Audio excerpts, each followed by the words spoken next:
Alright guys, we're in for a real treat today. I'm gonna go pick up Paul Serpina. And Paul, as a lot of you remember, is he's a very animated guy, and he was a great boot camp alumni. He did really great at the first boot camp, and he's been trading ever since.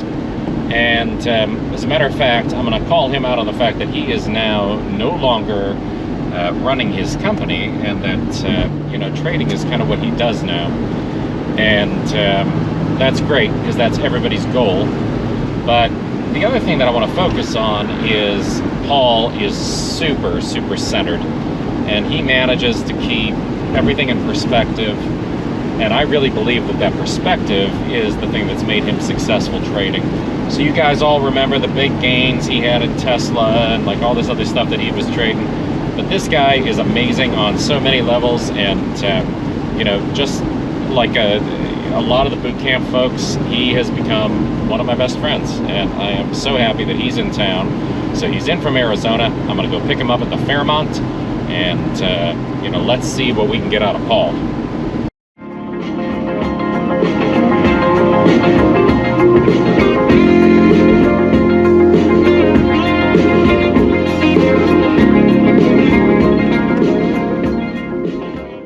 A lot of you guys remember him from boot camp, and we've been friends ever since, and Paul's like one of my best friends, and I just love all you guys, but stayed very close to Paul over the years. And what gets me about what you're doing is that you've got this huge focus not just on improving the trading, but on sort of staying centered and focused and realistic. And I was wondering if you could talk about the impact of that on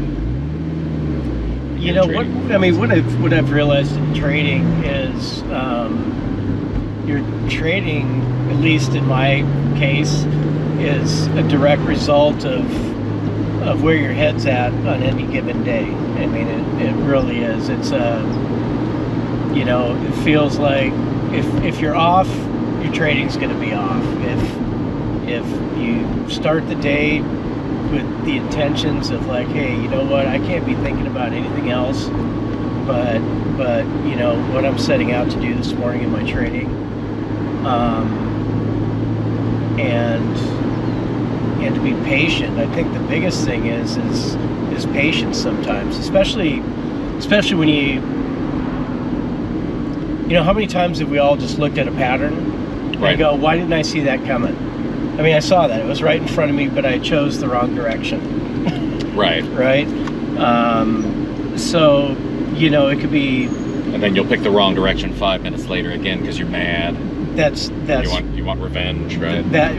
Gosh, yes. Yeah, we, instead of just stopping, sometimes it's just better to, just shut the screen off, and when you have a morning like that, walk away. And if you have consecutive mornings where that's occurring, then you just need to stop trading for a little bit and just watch until you can start identifying patterns that appear that end up in the direction that you want. There's no reason, because as soon as you click the mouse and put your money to work, the energy changes. I don't think anybody can deny that once you execute that trade, thought process kick in. But that's the stuff that what you teach, Adrian, is plan the trade the plan. And it may sound easy, but I think it's difficult for a lot of us to do, especially when something goes against you. I was talking to Greg and David and some of the people who were at the live event that we did that you first came to, and one of the comments was, well, it just seemed like it came easy to Paul. And I said, no, I don't think it came easy at all. I think Paul just has sort of, I said, by the time we got down to the room in the morning, my guess is, Paul already did some meditation. He probably did some exercise. He did like whatever his morning routine was, whatever he could do to just sort of get into his own head was what he was doing. And I'm wondering, right, how, if you feel like you're out of whack on any given day, or you feel like, you know, life is a little bit out of balance, you got a bunch of stuff going on, do you go in and force it? No. Right? No, and thanks for mentioning the meditation. I didn't mention that, but you know, I started meditating probably, I don't know, 8 years ago. Right. Mainly to help my marriage and myself and my life and everything at that point in time. And you know, so so anyway, that's just became a 30-minute ritual every morning when I wake up. You know, just before all the thoughts and everything kick in. And that's where you put in your intentions. So there's these 4 soul questions, if anybody's interested, that, you know, I ask myself, and it's really simple. It's who am I? What do I want? What am I grateful for? And what's my purpose? So that could mean something different every single day. Right. And in context. And so as it relates to trading, you know, who am I? I'm calm. You know, what do I want? To be a successful trader, you know, to be an Adrian Mans, you know, to have a level of Adrian success. What am I grateful for? The ability to trade, you know, to have the means to, even in small amounts, have the ability to trade. I mean, it's not about all big dollars always. What's my purpose? The purpose, you know, as it relates to trading is to have the freedom, but also being a successful trader. I mean, don't think you've lost your identity because you've had 5 losing trades in a row. Right. Don't make that about you. Don't make it about. It just means you need to go back to the drawing board and go, okay, what are my mistakes? And one of the things I did very early on, I journaled at least 3 times a week on my trading. You know, it wasn't every day, but what went well, what didn't go well, where was my head at? You know, so I spent time. Just that little bit of journaling could be great value. Number one, it's a good brain and soul dump. Right. Of what just occurred, but it's just as important to journal when you've had winning trades, because you know, I would find myself, I got on a winning streak, and I just stopped journaling. So it kind of like pulled the plug, and eventually it didn't start going so well. So that journaling is critical to. You know, it doesn't have to be a book. It could just be 3 lines. You know. Right. I was just going to say, journaling could be a bunch of different things to a bunch of different people. Right. But just do something. You know, hey, what was the market up today or down today when I was trying to go long? You know, or did you go with the wind at your back, or did you just automatically, just because you liked an idea or a name so much? And man, I've been guilty of all of it. Is, you know, I like a name, I'll get stuck on a name, and I'll trade it until it beats me to death. I think you and I had a conversation about that one time. So, but yeah. So anyway, the morning preparation. You know, you don't just get in front of the screen and turn the switch on and start looking for trades. And that homework at night too is absolutely critical in terms of, you know, what am I going to trade, and don't deviate from the names that you're trying to trade. You know. So, you know, I think the other thing that was super interesting about you, because I know, obviously we talk a lot, so I know all the successful trades, I know the trades that didn't go your way. By and large, you've got some results that most of these guys would be really happy with. Sure. But what I'm going to say is a lot of them come into this because what they're thinking is, I want to quit my day job, I want to sell my company, I want to be done with this, and then I'm going to trade full time. And I use you as an example a lot because I say, well, you know, Paul had a successful business, thriving business, cement contracting, right? Big commercial cement concrete, contract, commercial. And when you got out of it, what you didn't do was make this another job. This was just sort of a passion play. And if you're not feeling it on a day, you don't go in there and make yourself work because, hey, this is what we do. We work 9 to 5. and we have to get in there and do stuff. And I'm trying to drive this home with some of these folks and just say, look, if your goal is sell your company, sell your job, or get out of your job, then the end result shouldn't be, here's my next job.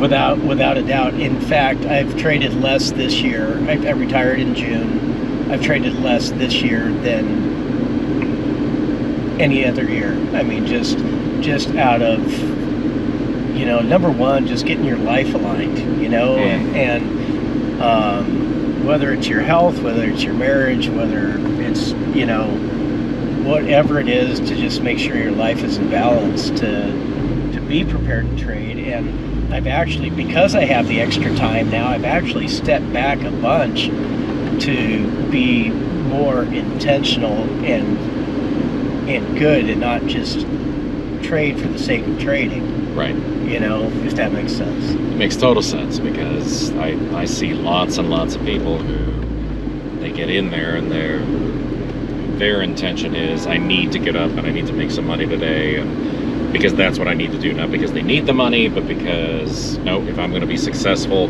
success is all about earning a living. Success is all about earning my keep every day. And what I try to tell them is, life's about get up, figure out what you're going to do today. If it doesn't happen, go to the beach. There you go. So here's an example that just came to my mind. Hopefully I can convey it properly.